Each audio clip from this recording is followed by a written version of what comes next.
Hey everyone, I'm Sean Devaney from Heavy.com Sports. I've got with me Steve Bulpett of our NBA coverage. And Steve is in a Buck Bradley's shirt, which is appropriate because we're talking about the NBA. And I think anybody who's ever covered the NBA has been to Buck Bradley's in Milwaukee. Fantastic place. Longest bar east of the Mississippi. That's right. And if you ever go there, it's maybe like 15 feet wide and just goes all the way back. It's great. Yeah, it goes. I think it goes from like Waukesha to Chicago. Yeah. Right. But so Steve, you posted an interesting story today that I'd like to talk to you a little bit about, and that was about James Harden and the situation with the Sixers that has come up. Let's start with sort of James Harden and his history and how that might play into what's going on right now. Well, yeah, I think there's a lot of reason for unhappiness, frustration. Choose your own word in Brooklyn right now. You had Durant's injury. You've got Kyrie playing on the road games, not in Toronto or New York against the Knicks. And if the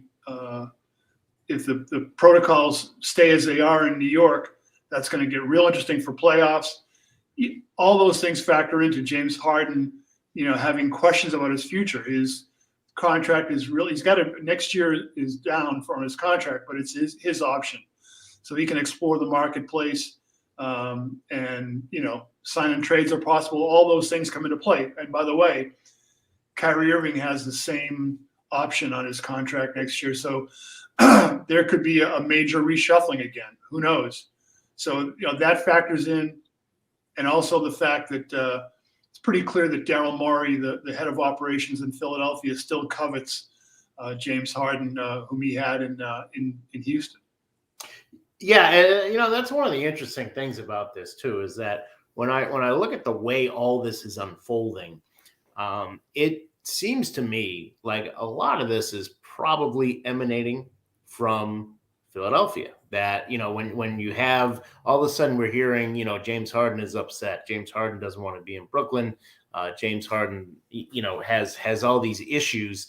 That feels to me like there's a team out there that wants to force the Nets to make a trade, whether they like it or not. That's I don't know. Is that a crazy reading of this? What do you think? No, I mean, look, James ran the show in Houston.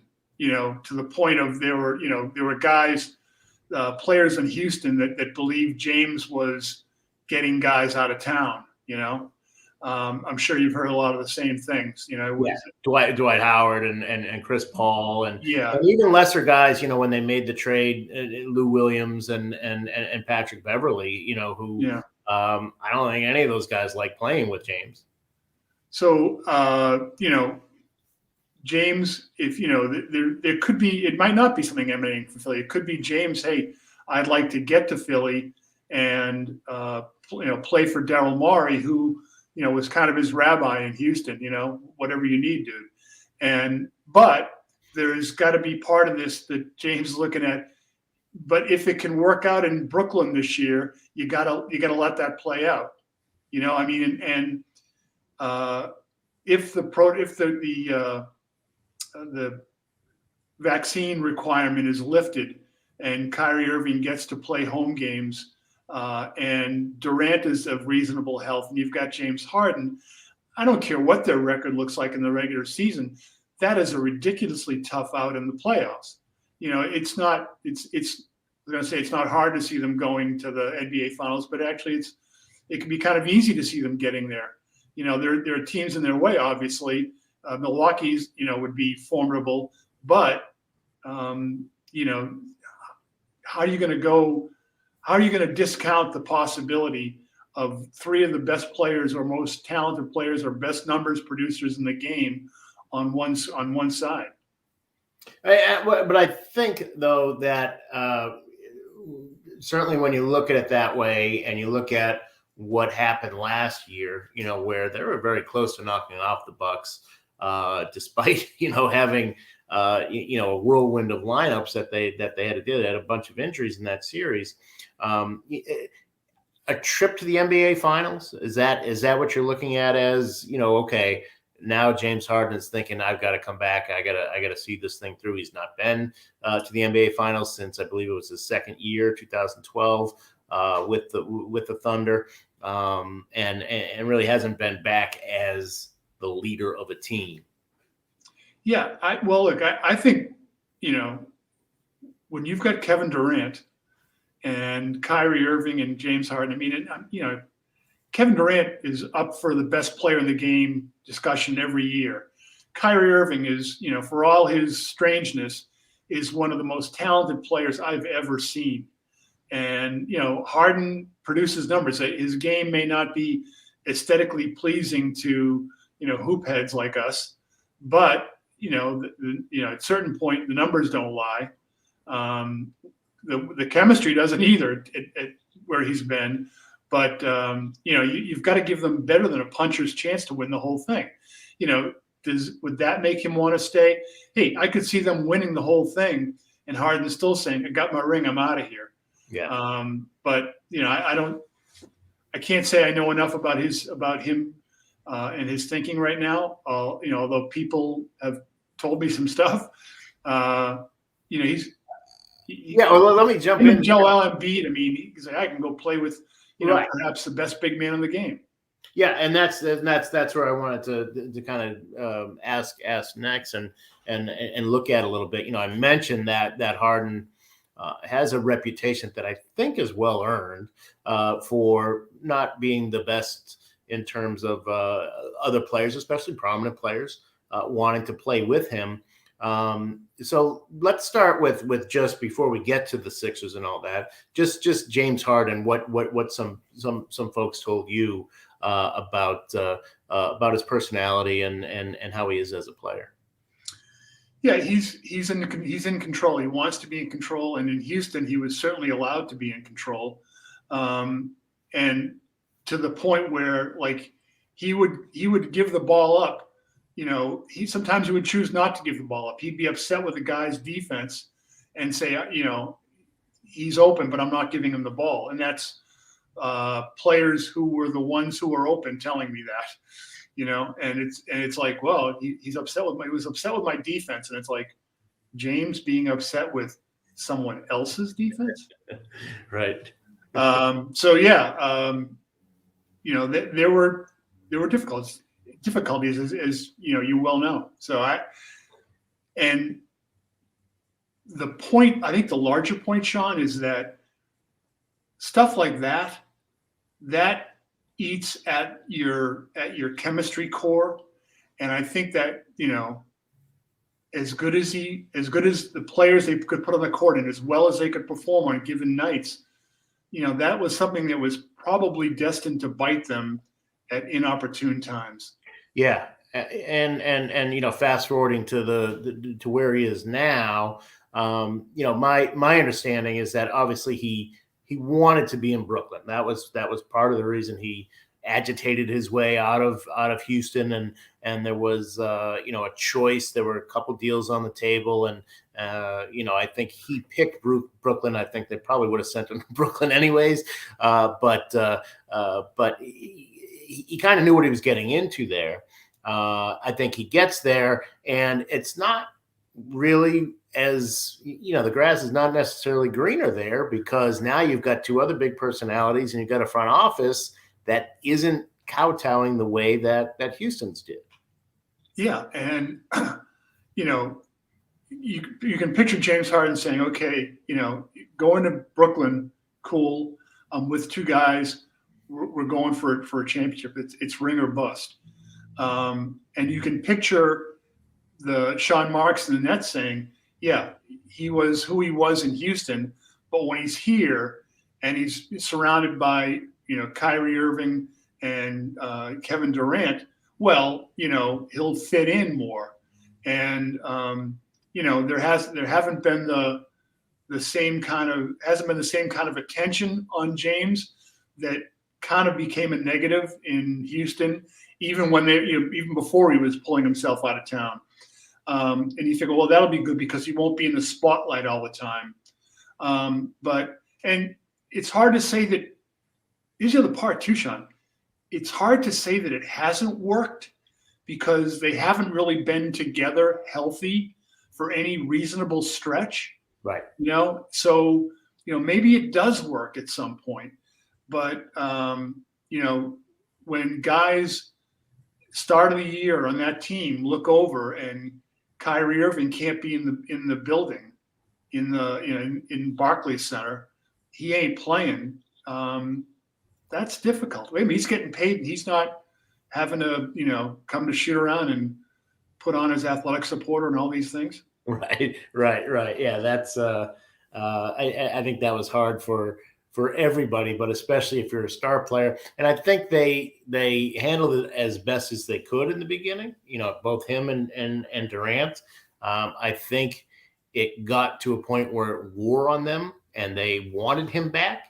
And then as Kyrie kind of came back, I think both of the other guys said, well, wait, he's just going to play road games. This might not work out so well. Be careful what you wish for, I guess. Well, like I've told you, I only want to work on leap year Tuesdays. But that didn't fly with you. I don't know why. No. And I fired my agent over it. Wait a minute, I don't have an agent.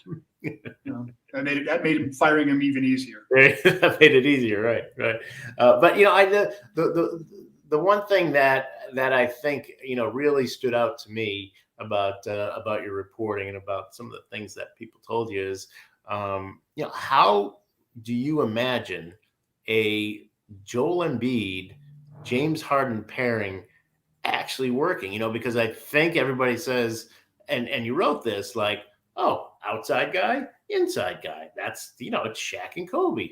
They don't have to love each other. They'll be great. I don't know that I don't know that I see it that way. And it sounds like that a lot of people tell you the same thing. If James Harden, and you don't know how this experience in Brooklyn is going to affect him. If he's the same James he was in Houston, no, it's probably not going to work. There's going to be, and Joel Embiid is not a shrinking violet. No. So, there'd be this pull from different sides, and, you can see Doc Rivers in the middle of it, giving the exasperated look of, like the police sergeant and all those, buddy detective movies, like, rolling his eyes. But if the experience in Brooklyn and what's the water that's gone under the bridge puts James of the mind of, hey, look, I really just want to dig in and win, then that could be really interesting in a hurry. But if again, as you're alluding to, if it's the same James and Joel Embiid is working to get open and the ball isn't being delivered when it should be, he's not getting rewarded for doing the dirty work to get open and James is out dribbling, then yeah, I can see Joel Embiid getting real frustrated and not being quiet about it. And, it could get bad. Yeah. I mean, the Sixers took some heat because, Doc Rivers was asked in the playoffs, whether they could win a championship with Ben Simmons. He gave, in the end, what looked like a really milquetoast answer. It wasn't anything, but he didn't say, yes, we can definitely win a champion. Yeah. And of course, Simmons, that's why that's one of the reasons we are where we are today. And B did something similar. You can imagine that happening with Harden, and how's he going to react? Look, we're talking about, whether things can work in Philadelphia with a Harden and Embiid combination. And again, this is miles from even getting there yet, right? There's so many things that have to happen to get there. And when we're talking about it, we're saying, yeah, if James is of this mind, this could really work. This could be really interesting. But I got to say, the people that I've talked to about this in the last few days, and even, prior to that, they're like, hell no, it's not going to work. Yeah.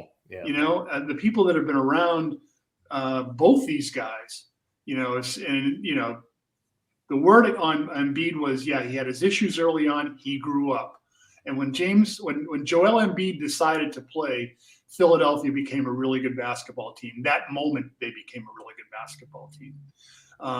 But there are people that have been around been around these guys, been around James in particular, that are just totally down, saying this is never going to work.